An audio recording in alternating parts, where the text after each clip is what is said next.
Hello guys, welcome back to my another vlog. और आज है नवमी, तो यहाँ पर मैं पूजन के लिए तैयार हो गई हूँ। आज है कन्या पूजन और पूजा की प्लेट को ठीक मैंने वैसे ही सजाया है जैसे कल लगाया था। मुझे कल ये बहुत अच्छी लगी, तो ये एग्जैक्ट वैसा है सेम।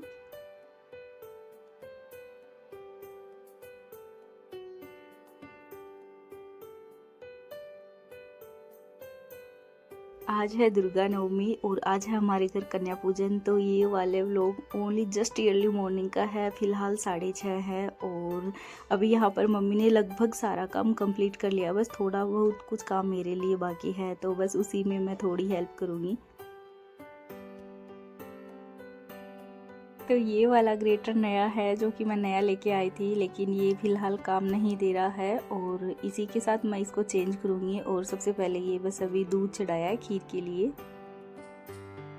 तो मैंने इसको चेंज कर लिया। और अभी जिससे रोज़ डेली रूटीन में काम में आता चाय के लिए अदरक छीलने में, तो ये मैंने वही काम में ले लिया। और ये देखिए इतना कुछ है और ये जाएगा हलवे के लिए। और मम्मी ने बताया कि हलवे में पहले से डाल दिया गया है, लेकिन फिर मैं थोड़ा सा ऊपर से और डाल रही हूँ कि खीर के लिए फिर थोड़ा सा और क्रश कर लूँगी। हलवे में ना मैं एक ट्रिक आपको बताती हूँ कि आप जब भी बनाओ सूजी का हलवा, तो उसके अंदर थोड़ा सा बनाना यानी कि केले को थोड़ा सा काट कर डाल दीजिए। इससे इसका टेस्ट और ज़्यादा बढ़ जाएगा। तो यहाँ पर इसमें मैंने नारियल का बुरादा डालने के बाद नाइफ की हेल्प से थोड़ा सा ऐसे पीसेस में कट कर दिया इसको। हलवे के अंदर बनाना डालने वाली ट्रिक है वो मैंने अपनी आंटी से सीखी थी, क्योंकि उन्होंने एक बार मतलब दुर्गा पूजा के टाइम था या फिर शायद गणेश चतुर्थी के टाइम था, तो उन्होंने भी हमें ये ऐसा प्रसाद दिया था। तो मैंने और हम सभी लोगों ने उनसे यही पूछा था कि हलवा बहुत टेस्टी है, तो उन्होंने हमें ये ट्रिक बताई थी और तब से लेकर आज तक हम लोग हर बार इसे ट्राई करते हैं।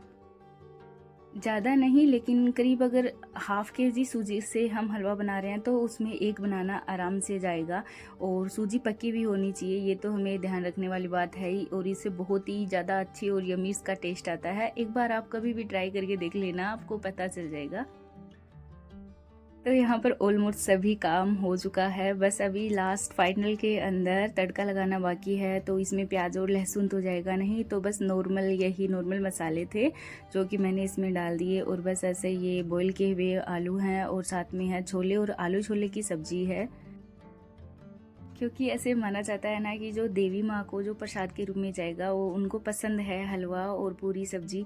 तो देवी माँ हमारी कुल देवी भी हैं, तो इसीलिए ये मतलब नवरात्रा में शुरुआत से जब से मैं बहुत छोटी थी तो उस टाइम से ही मैं करते आ रही हूँ, क्योंकि मम्मी और दादी को मैं शुरू से ही ये नवरात्र करते हुए देख रही हूँ। तो तब से जब से मैं छोटी थी तो तब से ही मैंने भी शुरुआत कर दी थी इनकी।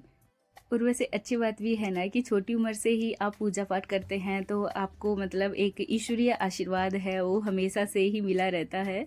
वैसे जिन लोगों के घर में पेरेंट्स जब पूजा पाठ करते हैं तो उनके जो घर में जो बच्चे हैं वो शायद ऑटोमेटिक ही अपने आप ही उस रूटीन में जाते हैं। तो ये मेरे ख्याल से सभी को करना चाहिए। इससे आपके अंदर की स्ट्रेंथ बढ़ेगी, पॉजिटिविटी आएगी, आपके माइंड के अंदर एक जो अलग सा सुकून है वो शायद आप कहीं और नहीं पा सकते, जो कि हम पूजा पाठ और ये हम किसी देवी देवता के लिए नहीं करते हैं। जहाँ तक मेरा मानना है, ये हम हमारे खुद के अंदर के सुकून के लिए होता है।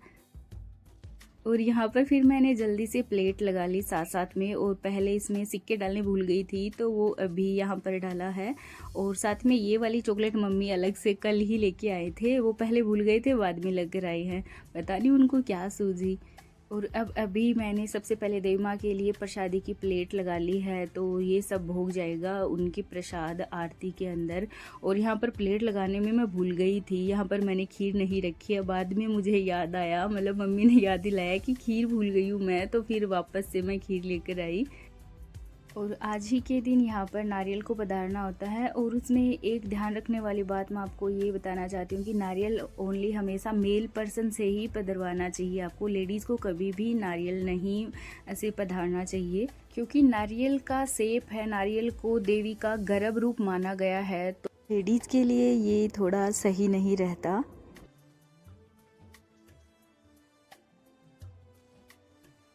तो यहाँ पर पूजा करने के बाद फिर मैं आ गई थी गौ माता के लिए, क्योंकि खाने में सबसे पहले फिर भगवती के पूजन के बाद इन्हीं का भोग अलग से निकाला जाता है।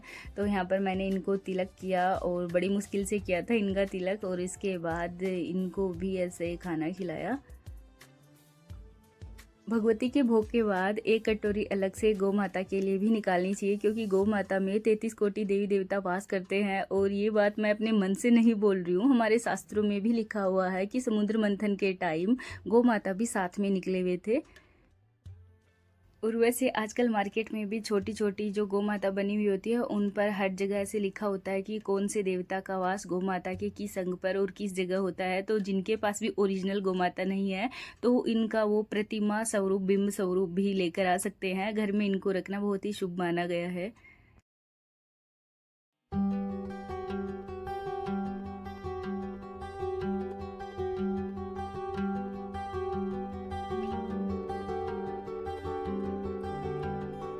और सभी कन्या पूजन पूरा अच्छे से कंप्लीट हो गया था। और अब मैं बैठी थी खाने के लिए, क्योंकि मैंने उपवास किया था, तो आज मैंने उपवास खोला है। और कोई कोई मतलब सभी लोग शायद ऐसा नहीं करते हैं, लेकिन मैंने खोला है क्योंकि भगवती का प्रसाद मुझे लगता है कि सभी को ही लेना चाहिए। और प्रसाद का जो टेस्ट था वो आप खुद भी समझ सकते हैं कि घर के मतलब अदर डेज में हम जो भी चीज़ें बनाते हैं, खाते हैं, उनकी बजाय जो भी मंदिर में या प्रसाद का जो भी टेस्ट होता है, तो वो आप सभी को पता ही होगा। तो प्रसाद का स्वाद तो कुछ इस तरह का था कि बस क्या बताऊं, वो तो खाने से ही आप समझ पाओगे। ऐसा लग रहा था जैसे साक्षात भगवती ने ही अपनी कृपा की है। और फिर शाम के टाइम यहाँ पर आज विसर्जन का टाइम था, तो यहाँ पर जो भी फूल मालाएं थी, जो भी फूल चढ़ाए हुए थे, तो वो सब अलग रखे। और जो भी प्रसाद वगैरह था उन सबको अलग रखा। श्रृंगार के लिए मेरा आप सबसे भी यही कहना है, और ये मैं मतलब अपनी मम्मी को भी मैं मेरे घर में यही फॉलो करती हूँ। जो माता को हम 16 श्रृंगार चढ़ाते हैं, तो उनको किसी को भी दान में नहीं देना चाहिए। ये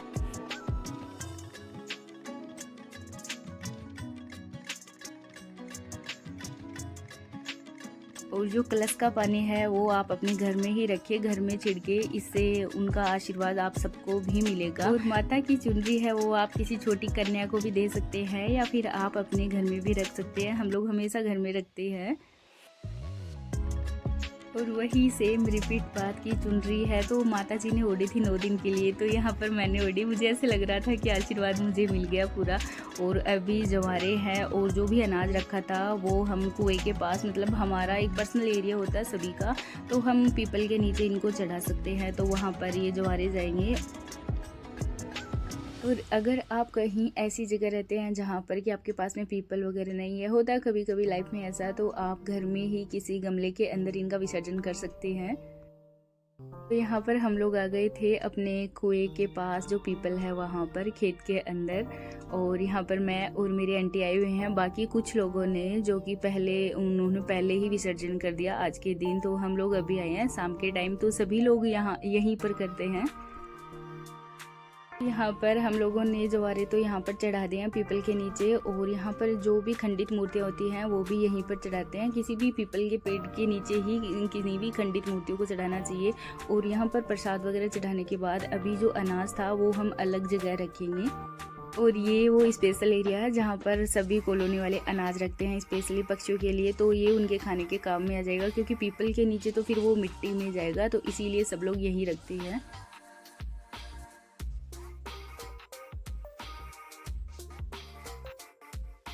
तो गाइस फाइनली यहाँ पर आज नवमी हो गई और जवारे विसर्जन के साथ ही नवरात्रों की पूजा भी कंप्लीट हो गई।